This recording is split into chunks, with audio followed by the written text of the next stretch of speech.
Hello, my friends. My name is Simon Miller. Welcome to WhatCulture Wrestling. And that's right, Saturday has become the most populated day in all of professional wrestling. Make sure you go check out SmackDown Ups and Downs if you haven't seen it, or make sure you get your ass comfy, because that's right, we're about to up those downs for the latest episode of AEW Dynamite. Just between you and I, again, it's not their fault. I'll be very happy when it does go back to Wednesday. When you watch SmackDown and AEW, your brain, well, it just kind of explodes. But let's up those downs for everything I just said.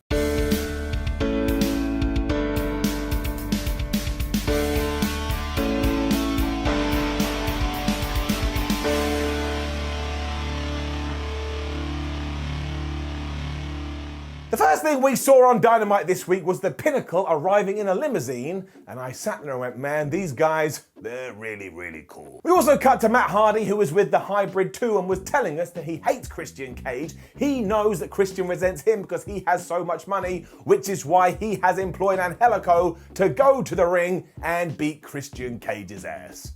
And that was our first match. I will tell you this too, it was really flipping good. Christian was in control for large portions of this, but my word, did we go out of our way to make sure Angelico proved what a star he could be, because he was doing these badass kicks, and he just has so many submissions that he was focusing onto Christian's arm. And if you had come up to me and said, Simon, I think he's trying to rip that limb from his body, I would have gone, yes, random stranger, I think you're right. Jack Evans tried to get involved later on, but Christian kind of looked at him and went, as if he was some kind of tiger, and Jack legged it, and then he gave Angelico this cool kind of neck breaker thingy on the ropes, and he followed it up with a diving headbutt. If you don't think Christian Cage is a good wrestler, then you don't know what good wrestling is. We had a really cool finish as well, because Cage was able to work himself into the kill switch position, but before he hit it, he stared at Matt Hardy to let you know we're definitely going to be doing a feud there. He then hit his move, he got the 1, 2, 3, and around about 4 seconds later, he was being beaten up by Matt Hardy and Jack Evans, because of course he was. Hardy was able to hit the Twist of Fate before Jungle Boy ran out there to make the save, so I guess we're going to do something with these teams down the line, but this isn't the last we'll see of Jungle Boy, and he's in a completely other feud, so maybe we're just about to put the Jungle Boy in every single program possible. I won't lie, I'd actually be alright with this. The only issue with all of this is that I don't get the segue. A few weeks ago it was made very clear, or at least I thought, that Christian was about to work his way through the entirety of Team Taz, and while I understand that Ricky Starks got injured, I was quite excited about that, so now I'm disappointed that it's gone. I also think the shift has been a little bit awkward because now nobody is talking about that, so we do have to give it a down. You just never know what AEW is gonna do though, which is one of the reasons I do like it so much, because Tony Schiavone was in the ring and he said, hey, I've got a match to tell you next week. It's gonna be Aaron Solo and QT Marshall taking on Cody Rhodes and Brock Anderson.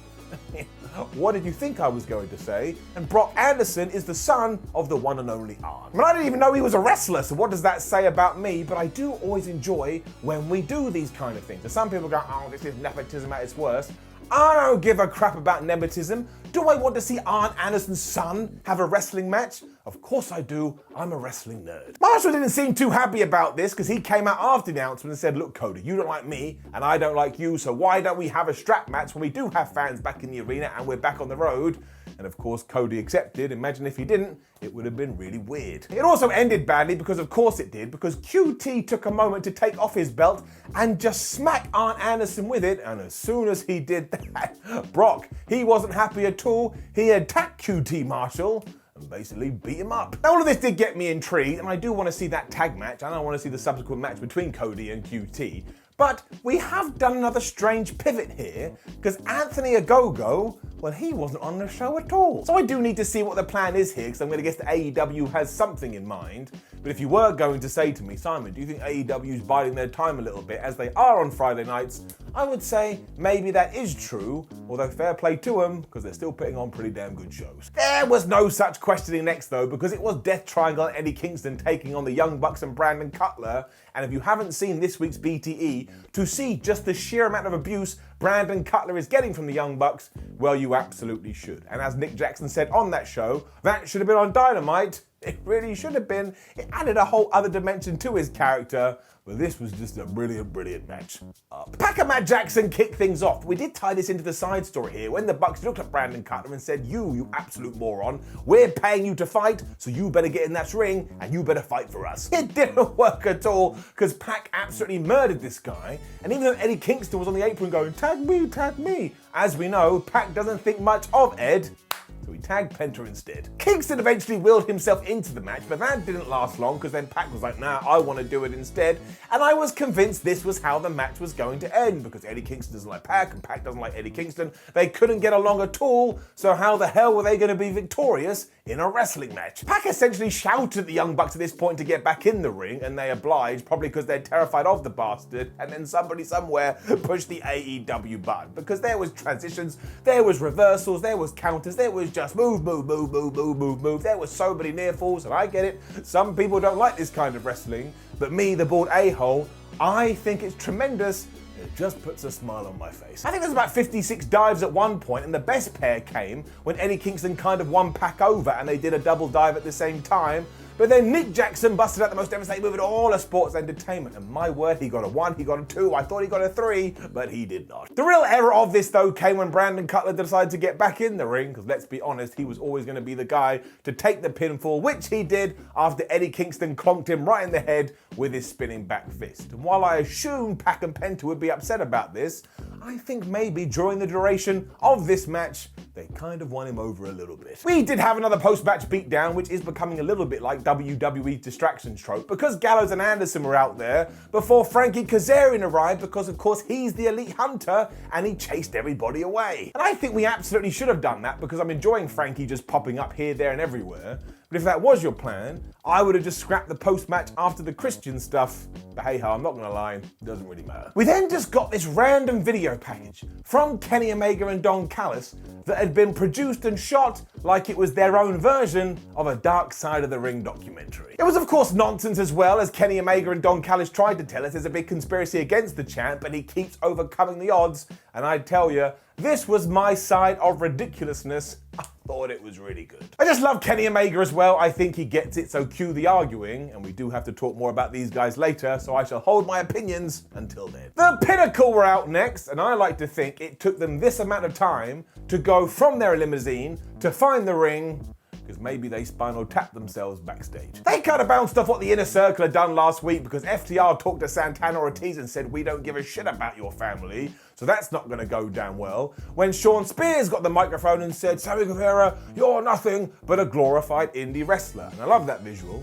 If you're on the indie scene, you're an indie wrestler, but then you get to AEW, WWE, and there's some kind of transformation, and no longer are you just an indie guy. Wardlow also accepted Jake Hagar's MMA challenge, and I'm truly fascinated to see what we are going to do with that.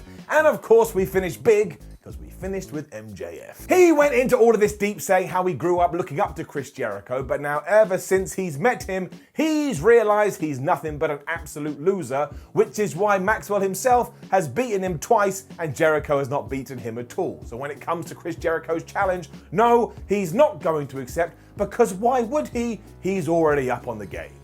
Like, MJF, that is a very good point. MJF then also went after Sammy Guevara and called him a chicken shit when all of a sudden Chris Jericho and the Inner Circle appeared on the big screen and they were stood next to the Pinnacle's limo. You're like, well, I know what's about to happen here. And they really went to town on this too. I mean, they had sledgehammers, they had bats, they had spray cans. Somebody sprayed El Barto on the side. I was like, oh, it's like The Simpsons when it was good. When Jake Hagar turned up in a forklift and he just crushed this car as if it was nothing. It was a little bit like, what did the limo do to anybody? It was just doing its job. And yeah, this finished with Sammy Guevara looking into the camera and saying like, Maxwell, if you want to fight, I'll beat your company ass any time of the week. So I do think we're going to do MJF versus Sammy Guevara, but then why did Sean Spears say all that stuff about Sam? I guess we're going to have to wait and see. This is a segment that we have seen time and time again though, and the reason we do keep repeating it is because it works. It's just fun, because that's good enough. You can also describe this as a smart move by the Inner Circle, because they got under the Pinnacle's skin, but when talking about smarts, I don't think we can apply that to Darby Allin. Because he was answering Ethan Page and Scorpio Sky here, who wanted to have a tag team match with him, and said, I've picked my mystery partner, and it's gonna be me. Uh-oh. title. Sting almost face-palmed himself here because it was such a dumb decision, but Darby has decided he needs to stand up for himself here, especially because Sting did get the win at Double or Nothing. Darby also told the Stinger that he implores him to stay at home, and to show that they still will be eating dinner when they are in their residence, they fist bumped towards the end, and Sting was like, look man, I don't think you need to do this, but I respect you, so you do whatever the hell it is you need to do. And the only answer I can come up with is kill himself. So this one is going to be interesting, and while I do respect Darby's chutzpah, it's a bit like 2 + 2 = llama. It's just wrong. What was not was Evil Uno versus Miro for the TNT title. I love these guys. I love them so much. I want them to marry me. This was brilliant. Prior to all of this too, we had a video with Evil Uno who was telling us how much Brody Lee meant to him. So before we even got to the match, you're like, man, everybody calm down, who's cutting onions? And then when we did get to the squared circle, I don't think you could have put this together any better. To the point, I'm giving whoever did do it a weird seal-like round of applause. This is mostly because we continue to treat Miro the way that I want him to be treated, which is essentially like the Terminator. No matter what Evil Uno tried to do, Miro's just like a boss in a video game. Like, ha ha ha, you can't hurt me. And the only reason he did flub up is because he went to punch the evil one and he smacked the post instead. Even then though, after Uno got some strikes in, Miro just murdered him on the floor, which brought out Stu Grayson and Alan Andrews, who basically just wheeled Evil Uno back into the ring at the count of 9. But how good is that? This bond between the Dark Order gets better and better and better and better. Miro then decided, okay, well, if you are going to come out here, I'm going to try and kill you too. And that led to Evil Uno hitting that awesome running Hurricane Run that he does. And he followed it up with a Brody Lee big boot. It continued to improve as well because the Evil One then hit his send-off the top.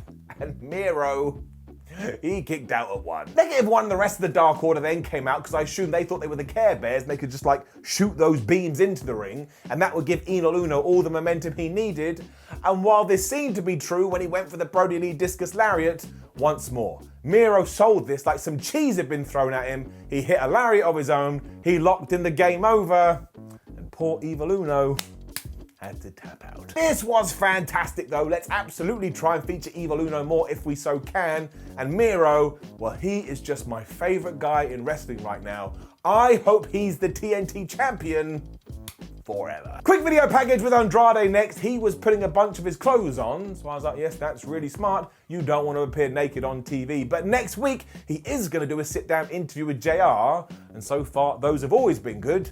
So I presume this will be the same. It was also time for Kenny Omega and Don Callis to come out to the ring though, and these two goofs. Because they were kind of ragging on Jungle Boy, going he doesn't deserve any kind of title opportunity, but they can't go all the way with this because when Kenny Omega does look at the boy from the jungle, he sees a little bit of himself in him, and because of that, kind of likes him. There's still something missing, which Don Callis told us was guts, and clearly that annoyed Jungle Boy, because as soon as that line had been dropped, he stormed to the ring. So as we now know, don't tell Jungle Boy he hasn't got any insides. This surprised Kenny because it was a promo segment and Jungle Boy isn't known for his promo time, so what he's gonna do is he's gonna pass the microphone to him, and he has 5 seconds to say something good.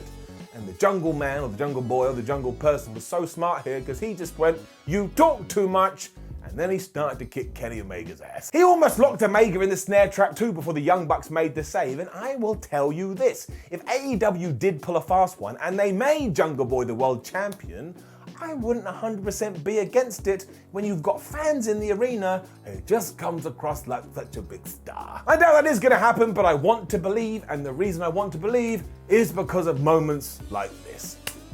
Jade Cargill then reminded us that she's that bitch. Obviously, she's now teamed up with Mark Sterling, who I think said that her revenue has now increased by 43% ever since they have got together. And right now, I already know what this is. But we haven't done much with it to this point, so we just have to sit down and rest and wait.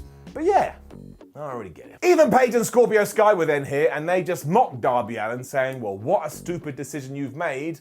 Once more, I was like, I know you're a couple of bad guys, but you are making a very good point. I also think these two threatened to murder him because they said that they were going to step on his body. So that's something you can look forward to next week. It was kind of the same with Lance Archer too. He stormed to the ring and absolutely bamboozled this guy called Chandler Hopkins. This can't have gone longer than 45 seconds. He hit the blackout, he got the 1, 2, 3, So I guess somebody just wanted to feature him on TV, and it was very nice to see him. I also think the Best Friends are about to feud with the Wingmen, or as I have dubbed them, Benoni's boys, with a Z. Because they were all chatting and they took a shot at Orange Cassidy's clothing and said that if he doesn't let them redress him, instead, Cesar Benoni will just beat him up. You tell me. We are absolutely definitely making Nyla Rose our #1 contender for the Women's Championship as well. She was fighting Layla Hirsch here, and I really enjoy these two people. They are really good wrestlers. They're both really unique as well, which helps. In the early going, Layla Hirsch just launched herself to the outside at Nyla Rose, but forgot that she's massive. She got caught in midair and then just hurled into the ring. Rose then also went for a punch, but I think Layla had been watching the Miro match because she grabbed the fist and threw it into the ring post. But that didn't do much of anything either, because Hirsch then went for an armbar, and Nyla Rose was like, man, I'm bored with this, so she picked her up again and she chucked her into the barricade. And the poor inanimate objects on this episode of Dynamite, they were getting absolutely ruined. It kind of sums up the finish too when it comes to throwing things around the place. Because Layla was able to work Nyla Rose to the fact she was on the top rope, and even though she went for a Frankensteiner, Nyla Rose is too strong and she hit the Beast Bomb instead, and you were like, well, that's gotta be the end. And it was the end. It was also pretty damn good, and instantly we jumped to the back where we were doing an interview with Britt Baker, who was like, man, I don't like you, Nyla Rose. You're a piece of trash, and you're just jealous like all these other bitches. There is one of AEW's most popular words, but Britt Baker is the face of the division, and she will prove this by defeating Nyla Rose. Now, I am all good with this. I think I'll have a good little program, but if you came in here and put a gun to my head, said, Simon, who's the good guy, who's the bad guy, you're gonna have to shoot me, because I have absolutely no idea.